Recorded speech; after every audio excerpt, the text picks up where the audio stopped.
오늘 하나님 주시는 말씀은 이사야 7장 14절입니다. 구약성경 976쪽 이사야 7장 14절 말씀.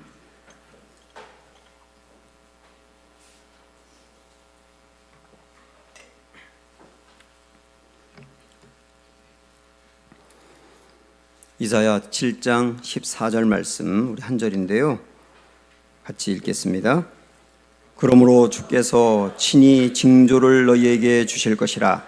보라, 처녀가 잉태하여 아들을 낳을 것이요 그의 이름을 임마누엘이라 하리라.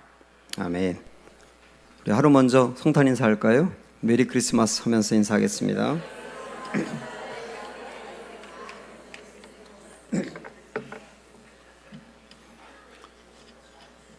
네, 내일이 성탄절입니다.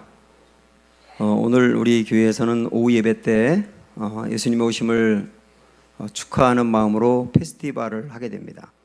유아부부터 어른들까지 정성 다해서 준비했는데 아주 귀한 시간이 되리라고 생각을 합니다. 어릴 적부터 교회를 다니신 분들은 성탄절 하면, 특별히 성탄절 이브날에 있었던 그 축하 잔치를 생각을 하면 아마 성극이 생각날 거예요. 여러분도 성극 많이 해보셨죠? 요즘은 아이들이 바빠가지고 성극을 못하는 것이 계속 아쉽습니다. 저도 어릴 적부터 교회를 열심히 다녔기 때문에 성극을 항상 했고, 늘 제가 장로님의 아들이어서 그랬는지 요셉을 도맡아서 했습니다. 그러면 저는 내심 제가 좋아하는 여자아이가 마리아가 됐으면 좋겠다. 근데 항상 비껴가더라고요. 새벽송을 그 다음에 돌면 또 제가 좋아하는 아이가 한조에 편성됐으면 좋겠다, 그런 기대가 있는데 선생님들은 항상 조를 갈라놓았습니다. 그래서 어릴 적의 성탄절은 조금 이렇게 아쉬움도 있었던 것 같아요. 성극을 하든지 아니면 찬양을 하든지 말씀을 드리면 궁금했던 게 임마누엘이라고 하는 거였어요. 임마누엘 그러는데 이 임마누엘이 무슨 뜻인가, 그게 어릴 적에 궁금했거든요. 청소년 시기가 되니까 임마누엘은 하나님이 우리와 함께 계시다라고 하는 뜻이라고 알려주시더라고요. 그런데도 제 마음에 확 와닿았던 것은 아니었습니다.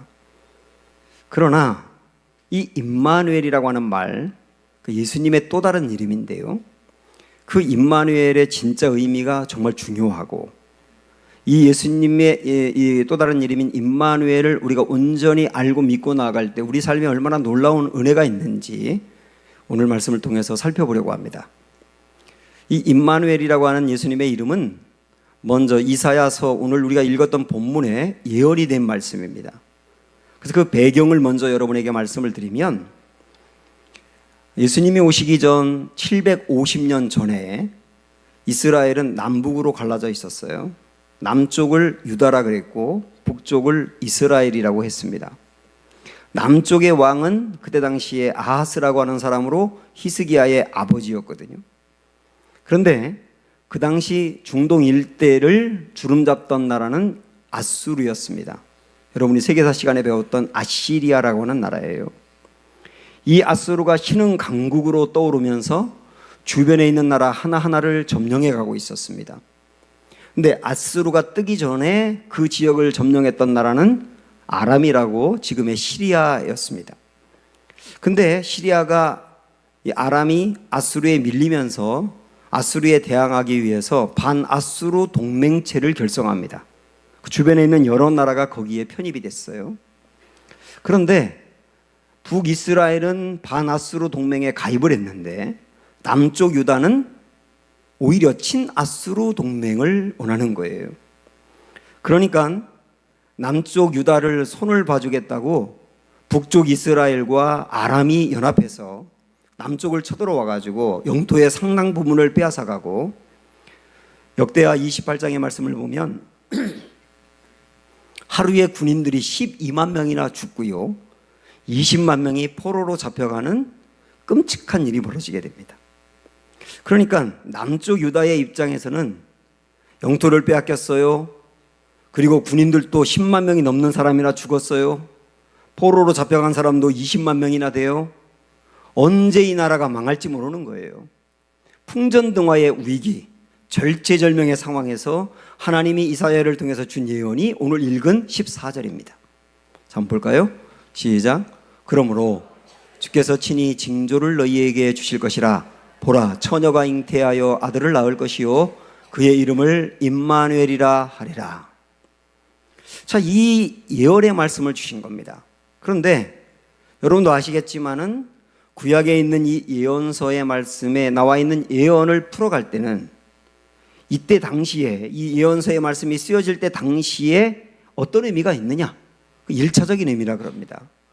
그런데 그때 당시에만 의미가 있는 것이 아니라 궁극적으로 이 예언의 말씀은 또 어떤 의미가 있느냐? 그걸 2차적인 의미라 그래요. 두 가지를 같이 살펴보셔야 됩니다. 그러면 이 14절에 있는 예언의 말씀은 그때 당시 어떤 의미가 있을까요? 우선 여기서 처녀가 잉태하여 아들을 낳는다 그랬어요. 그러면 마리아처럼 이때 당시에도 처녀의 몸으로 남자와 상관없이 아이를 낳은 사람이 있었다는 말인가? 이런 생각이 들지 않습니까? 그런 것은 아니었어요. 여기에 처녀라고 나와 있는데 이 처녀의 이름은 나와 있지 않고 처녀라고만 했지 않습니까? 여기 나오는 처녀는 이 예언의 말씀을 받아서 이야기하는 이사야나 그리고 이 말씀을 지금 듣고 있는 아하스 왕이나 누구나 알 수 있는 어떤 처녀를 말하는 거예요. 왕궁에 있는 처녀가 아니었을까라고 하는 생각이 드는데 그 어떤 처녀가 곧 결혼하게 될 거다. 그리고 아이를 낳을 거다. 그 낳은 아이에 대해서 이야기하고 있는 거예요. 그런데 여러분 성경을 잠깐 펴셔서 그 다음 15절 말씀을 보시면 이렇게 말씀합니다.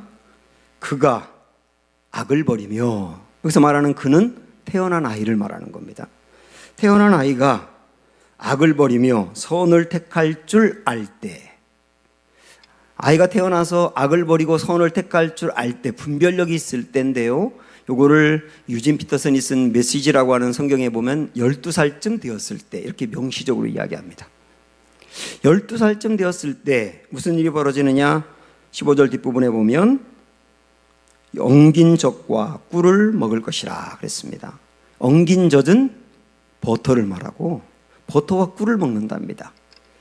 그럼 좋은 음식을 먹겠네라고 생각할지 모르지만 이게 무슨 얘기냐면 두 나라가 연합해서 유다를 침입해 와서 괴롭힘으로 말미암아 농사를 지을 수 없는 상황이 됐고 그 사람들이 근근히 버터와 꿀을 먹으면서 버티는 때라 그런 얘기예요.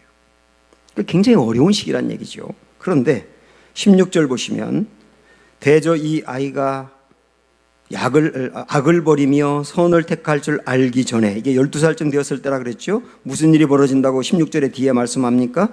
내가 미워하는 두 왕의 땅이 황폐하게 되리라. 그래서 내가 미워하는 두 왕, 이 아스라고 하는 남유다의 왕이 미워하는 두 왕은 북이스라엘 왕과 아람의 왕이겠지요. 지금 이스라엘을 유다를 괴롭히고 있는 그 두 왕이 다스리는 나라가 황폐하게 될 것이다. 이렇게 예언하고 있는 겁니다. 그러니까 이 본문에 나와 있는 이 예언의 1차적인 의미는 뭐냐면 지금 유다가 침입을 당해서 영토 뺏겼어요. 사람들도 많이 죽었어요. 많은 사람이 포로로 잡혀갔어요. 나라의 위기는 풍전등화예요. 그러나 두고 봐라. 어떤 아이가 태어나게 될 텐데 그 태어난 아이가 12살쯤 되었을 때에 그 두 나라가 망하며 너희가 흥하게 되리라. 진짜 그런 일이 일어날 거다. 지금은 아닌 것 같아요. 그러나 일어날 거다. 일어날 거라고 하는 징조로 그 아이가 태어날 거다. 봐라. 아이가 태어날 때 내 말이 맞는지 틀리는지 봐라. 그런 얘기예요. 실질적으로 얼마 후에 북이스라엘과 아람은 아수르에 완전히 망하게 되거든요. 이 예언이 이루어지게 된 거예요. 이게 1차적인 의미입니다. 그런데 이 말씀은 그때 당시에 1차적인 의미로 끝나는 것이 아니라 더 놀라운 의미를 갖고 있어요. 그게 궁극적인 의미인데 그게 무엇이냐면 750년 후에 이 예언의 말씀이 있고 750년 후에 이스라엘의 예루살렘 땅에 그 베들레헴 땅에서 한 아이가 태어나게 되는데 그 아이가 태어나는 것으로 이 예언이 성취되었다는 뜻이에요. 그게 우리가 잘 알고 있는 마태복음 1장의 말씀 아닙니까? 자, 우리 한번 그 말씀을 보겠습니다. 마태복음 1장에 나와 있는 예수님의 탄생 말씀, 그냥 말씀을 드릴게요. 이 아이가 태어날 것에 대해서 예언을 하고 있는 거예요. 이 아이가 태어날 것이 750년 후에 있을 이 예언이 이렇게 이루어진다는 거예요. 그래서 스크린의 말씀을 잠깐 보고 가면 이 모든 일이 된 것은 주께서 선지자로 하신 말씀을 이루려 하심이니 이르시되 보라 처녀가 잉태하여 아들을 낳을 것이요 그의 이름을 임마누엘이라 하리라.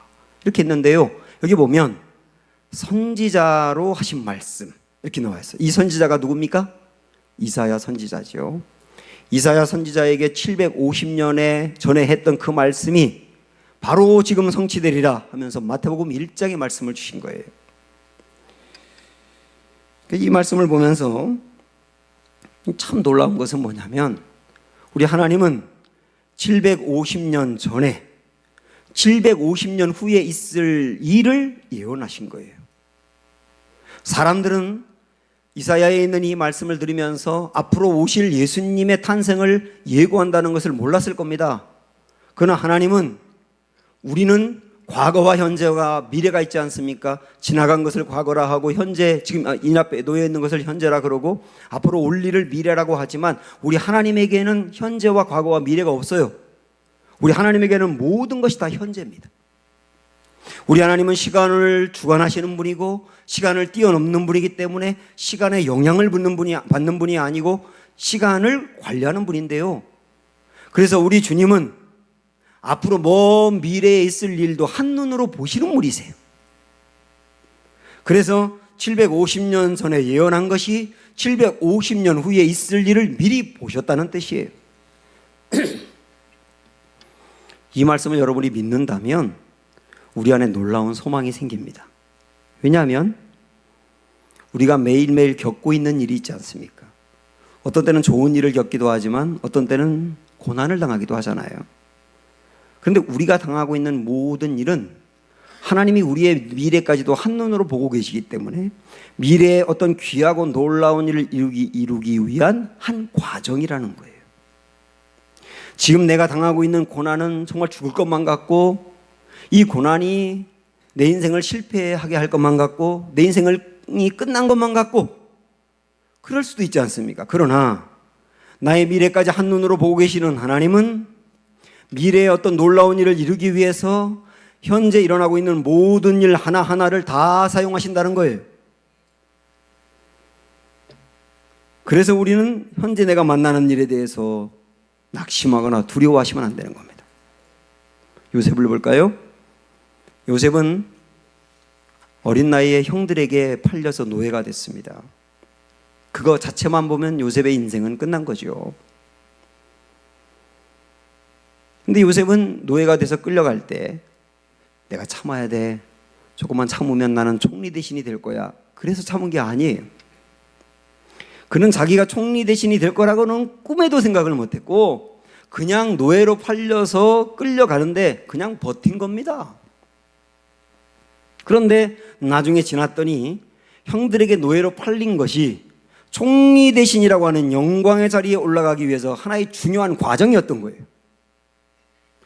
몰라요. 지나가 봐야 아는 거예요.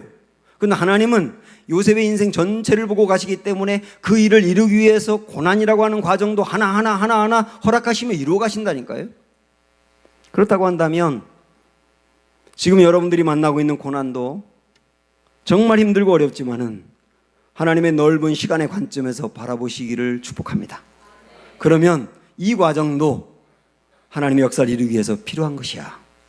나에게는 실패일 것 같고 힘들고 어렵고 때로는 내가 넘어질 때가 있지만 그러나 하나님은 그 모든 것들을 전부 다 선용하셔서 하나님의 역사를 이루어야 말 거야 라고 하는 소망을 붙들고 가는 게 믿음이에요. 이 믿음이 우리에게 있기를 축복합니다.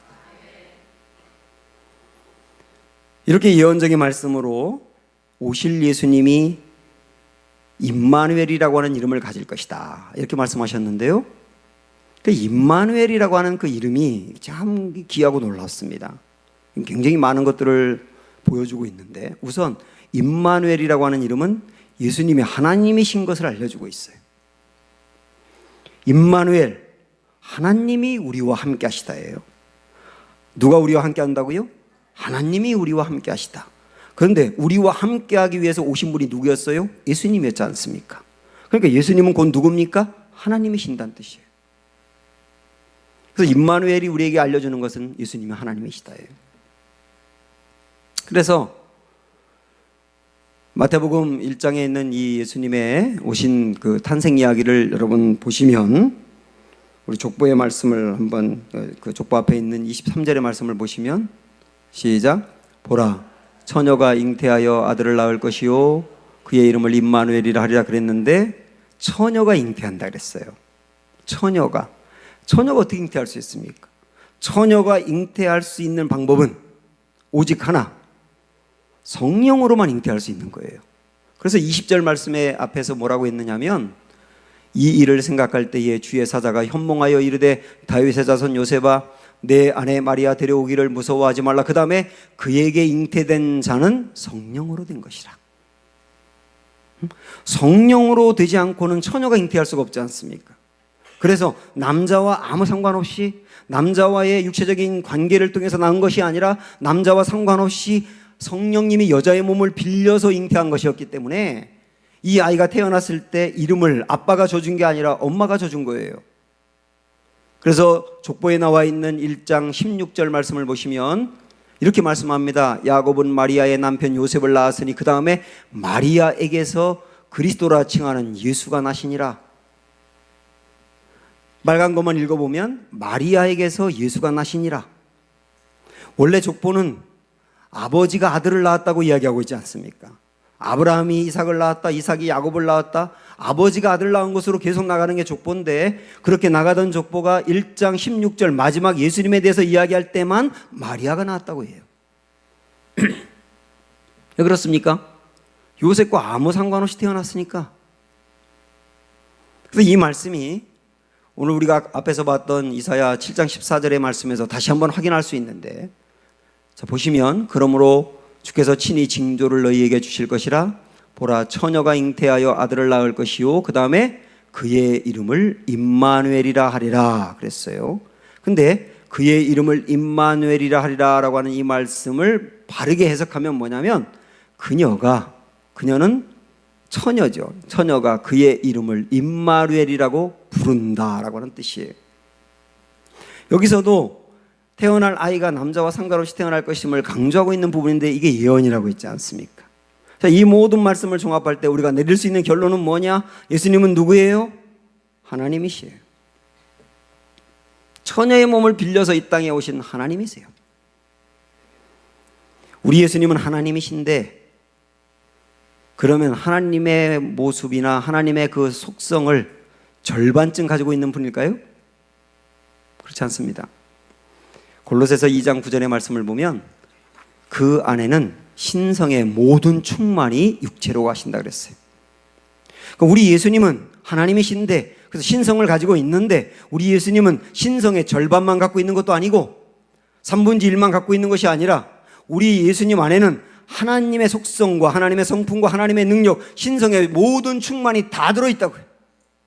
그래서 우리 예수님은 온전한 하나님이시라고요.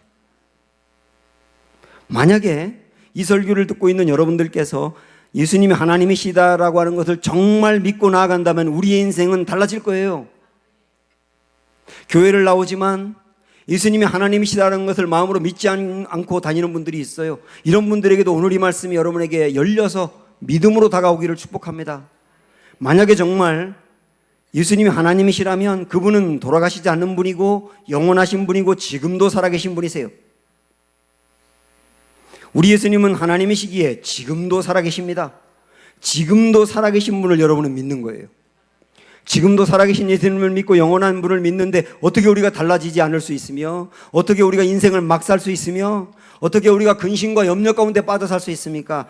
영원히 살아계시고 지금도 살아계신 주님을 믿는데요. 우리 예수님은 하나님이세요. 임마누엘은 첫 번째 예수님은 하나님이시라는 것을 알려줍니다. 그런데 두 번째는 임마누엘은 하나님이 인간이 되셨다는 것을 또 이야기합니다. 예수님은 하나님이신데 그 하나님이 인간이 되신 게 임마누엘의 두 번째 의미라고. 하나님이 우리와 함께 하시다. 하나님이 우리와 함께 하시다. 그 임마누엘인데, 우리와 함께 하시다라고 하는 말은 우리처럼 인간이 되셔서 우리 가운데 사신다예요. 하나님이 인간이 되셨다가 임마누엘 두 번째 의미라고.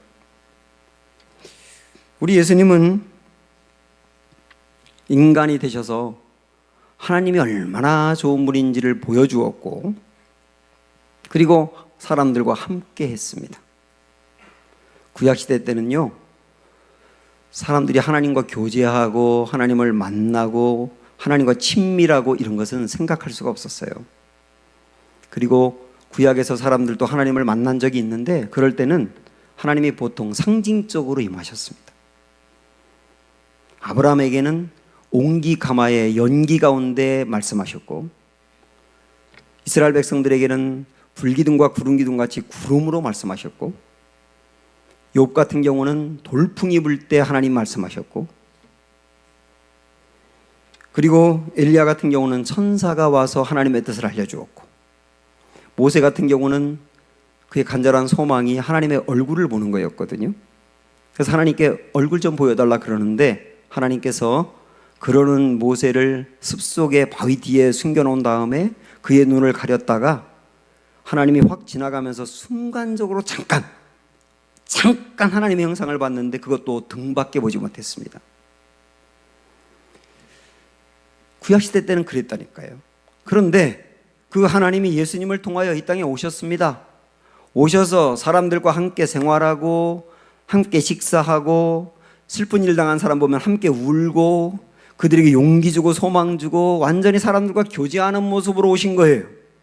그 하나님이 인간이 되신 거예요. 그래서 하나님 얼굴 좀 보여주세요라고 간절히 소망했는데 등밖에 보지 못했던 모세는 아마도 요한복음 1장에 있는 이 말씀을 보면 그렇게 부러워할 겁니다. 보세요. 말씀이 육신이 되어 우리 가운데 거하심에. 말씀이 예수님인데 예수님이 육신 인간이 되어서 우리 가운데 거하셨다. 와, 하나님이 인간이 되셔서 우리 가운데 오셨다. 나에게는 보여달라고 하니까 등만 잠깐 보여주더니 인간이 되셔서 아예 오셔서 사람들과 같이 생활하셨다. 얼마나 부러웠겠어요. 임마누엘의 두 번째 의미는 하나님이 인간이 되셨다예요. 그러면 여기서 우리는 질문할 수 있어야 됩니다. 왜 하나님이 인간이 되셨나요? 하고요. 왜 굳이 신이 인간이 되셔야 했나요? 이게 굉장히 중요한 질문이지 않습니까? 왜 그럴까요? 히브리서 2장에 보면 크게 두 개의 의미를 이야기하고 있어요. 왜 하나님이 인간이 되셨는지. 첫 번째 봅니다. 시작. 그러므로 그가 범사의 형제들과 같이 되심이 마땅하도다. 여기서 형제들과 같이 되셨다라고 하는 말은 사람처럼 인간이 되셨다는 뜻이지 않습니까? 하나님이 인간이 되셨다고요. 근데 왜 그렇느냐? 이유는 이어서 보면, 이는 하나님의 일에 자비하고 신실한 대제사장이 되어 백성의 죄를 속량하려 하심이라. 왜 하나님이 인간이 되셨다고요? 백성의 죄를 속량하려고. 여기서 여러분들은 의문을 품으셔야 돼요. 아니, 백성들의 죄를 속량한다는 것은 무엇이며 백성들의 죄를 속량하기 위해서 꼭 하나님이 인간이 되셔야 되는 겁니까? 라고 질문하셔야 됩니다. 먼저 속량이라는 말은 뭐냐면, 아주 쉽게 말씀드리면 노예들이 노예 상태로 있다가 풀려나서 자유해지는 것을 속량이라 그럽니다. 노예 상태로 구속받고 억압받던 상태에서 풀어 자유해진 것, 그게 속량이에요. 왜 하나님이 인간이 되어서 우리를 속량해야 되느냐면, 모든 사람들은 한 사람도 예외 없이 전부 다 죄의 노예 상태예요. 죄를 지음으로 말미암아 죄가 그를 잡아서 노예처럼 끌고 다니면서 사로잡아서 죄를 짓게 만든단 말이죠. 그래서 이 죄의 노예 상태에 빠져 있는 사람들이기에 이 노예 상태에서 벗어나게 해주어야 됩니다. 그게 뭐라고요? 속량이라고요. 다르게 말하면 구원입니다. 그런데 노예 상태인 이 죄의 노예 상태에서 벗어나는 길은 죄값을 치루어야 됩니다. 죄를 졌다면 그 죄에 대한 값을 치루어야 죄의 노예 상태에서 벗어나는데요. 그 죄의 값은 뭡니까? 죽음이지 않습니까? 그래서 죽어야만 죄의 노예 상태에서 벗어난다니까요. 그럼 내가 죄를 져서 죄의 노예가 됐다면 내가 죽으면 죄의 노예 상태에서 벗어나는데 그 죽으면 끝나지 않습니까?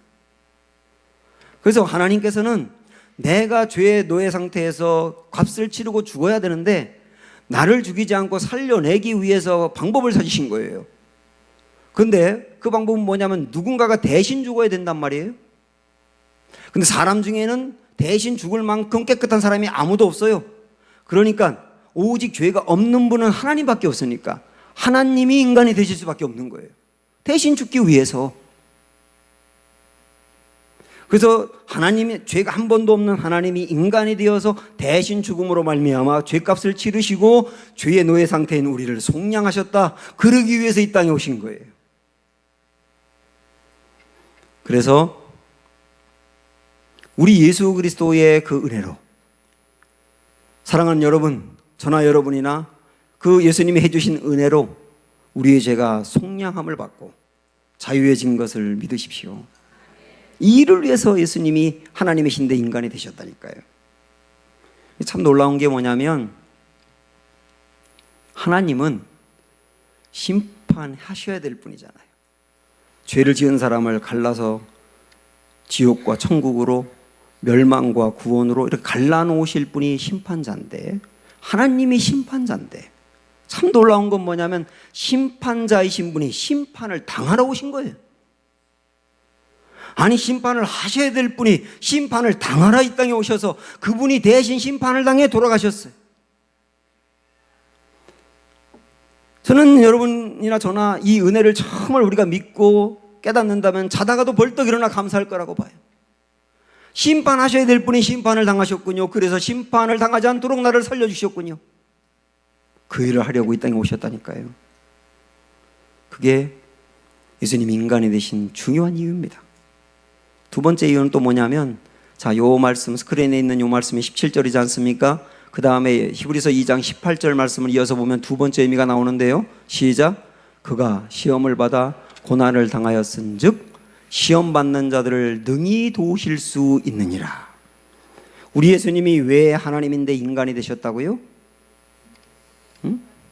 고난을 당했는데, 고난을 당하기 위해서, 고난을 당함으로 말미암아 어떻게 하기 위해서요? 고난 당한 자를 돕고 시험 당하는 자를 돕기 위해서요. 그래서 인간이 되셨어요. 예수님은 마국간에서 태어나셨습니다. 아무리 가난해도 마국간에서 태어나는 아이는 없잖아요. 근데 우리 예수님은 마국간에서 태어나셨어요. 마국간에서 태어난 다음에 헤롯이 예수님을 죽이라고 한다는 것을 알았기 때문에 태어나자마자 이집트로 피난을 갔습니다. 우리 예수님은 태어나자마자 난민이 되신 거예요. 그래서 지금도 가난한 상태로 태어나고 어릴 적에 돌봄을 받지 못하고 난민이 되어서 세상을 떠도는 사람들의 아픔을 누구보다 잘 아시는 분이 예수님이십니다. 왜요? 겪어봤으니까요. 우리 예수님은 30이 되기 전에 목공소에서 일을 했습니다. 근데 여기서 목공소라고 하는 게 요즘처럼 번듯하게 이렇게 목공소 차려놓고 사람들이 주문하면 뭘 만들어서 팔고 돈 받고 뭐 그러는 게 아니었어요. 이때 당시에 무슨 일을 했느냐면 연장통을 둘러매고 사람들 집집마다 찾아다니면서 뭐 고칠 거 없습니까? 필요한 거 없습니까? 그러면 사람들이 의자 좀 고쳐주세요. 그러면 그거 고쳐주고 돈 받고 그렇게 살아가는 사람들이었거든요. 그때 당시에 목수들이 그랬다니까요. 그래서 목수들은 대부분 가난했습니다. 그리고 그렇게 일하다 보니까 분명히 수고하고 일을 했는데 임금을 주지 않고 돈을 떼먹는 사람들이 그렇게 많았어요. 그래서 지금도 밤 늦게까지 수고하며 회사에서 일하는데 변변히 임금을 받지 못하는 사람들이 있지 않습니까? 정말 열심히 죽을 고생하면서 일하는데 너무나 임금을 조금 받아가지고 사는 게 가난한 이들 있지 않습니까? 그들의 아픔을 누구보다 잘 아시는 분이 예수님이세요. 왜냐하면 겪어봤으니까요. 우리 예수님은 또한 버림을 당하셨습니다. 제자들이 예수님을 따라다니다가 결정적인 순간에 예수님을 버리고 도망갔고요. 예수님 보면서 막 흔들며 찬양하며 열광하며 우리의 왕이 되어달라고 따르던 그 사람들이 갑자기 돌변해서 저 예수 십자가에 못 박으라고 말하지 않습니까? 사람들로부터 거절당하고 버림을 받았습니다. 지금도 사람에게 버림받고 거절당하고, 그래서 쓰라린 아픔을 끌어안고 사는 사람들의 아픔을 누구보다 잘 아시는 분이 예수님이세요. 왜요? 겪어봤으니까요. 예수님은 십자가에 못 박히기 전부터 고문을 당하고 심하게 매를 맞았습니다. 이때 당시에 병정들이 휘둘렀던 채찍은 채찍 끝에 납덩이가 달려 있어서 그걸 한번 딱 때리면 그 납덩이가 살에 닿다 떨어질 때 살점이 떨어지는 거예요. 그 매를 숱하게 맞았어요. 그리고 많은 피를 흘리고 땀을 흘리고 고생을 했기 때문에 십자가를 지고 골고다 언덕으로 올라갈 때 너무나 힘들어서 제대로 지고 가지도 못했습니다. 그리고 십자가 위에서 못 박혀 돌아가실 때 보통 이때 당시에 장정들은 하루 정도 버텼다고 하는데 우리 예수님은 6시간 만에 돌아가셨어요. 그래서 지금도 육체의 질병으로 고통받고 있는 이들, 마음이 있지만 몸이 따르지 않아서 덜 지쳐 쓰러지는 이들, 매일 병원 치료를 받아야 될 이들, 그리고 어떤 분들은 지금 큰 중환병에 걸려서 아슬아슬한 상태에 있는 이들, 그들의 아픔을 가장 잘 아시는 분이 예수님이세요. 왜요? 겪어봤으니까요. 우리 예수님은 기도 응답을 받지 못한 적이 있습니다. 지금도 어떤 사람들은 하나님께 열심히 기도하면서 도와달라고 간구하는데 하나님이 돕지 않아서 답답한 분들 있지 않습니까? 우리 예수님도 그랬었어요. 십자가를 앞두고 주여 이 잔을 내게서 거두어 주옵소서 간절히 주님께 구했지만은 하나님은 침묵하셨습니다. 그리고 십자가의 길을 걷게 하셨어요. 그래서 지금도 열심히 하나님께 기도하는데 응답받지 못해서 답답해하고 있는 사람들의 마음을 가장 잘 아시는 분이 예수님이세요. 왜요? 겪어봤으니까요. 우리 예수님은 시험도 당했습니다. 마귀 사탄이 예수님을 넘어뜨리기 위해서 수도 없이 시험을 했고요. 마지막 십자가 위에 올라가 계실 때까지 시험했어요. 물론 예수님은 그 시험에 한 번도 넘어진 적이 없고 다 이겨내서 죄가 없는 분이지만은 그러나 시험 당하는 사람의 아픔과 고민과 힘든 것이 무엇인지를 다 아시는 분이 주님이세요. 시험을 당해서 어떤 경우는 이겨내지만 어떤 경우는 주저앉아 버리고 어떤 경우는 승리하지만 어떤 경우는 죄를 범하고 그래서 힘들어하고 안타까워하며 죄책감에 눌려있는 사람들의 아픔을 가장 잘 아시는 분이 주님이세요.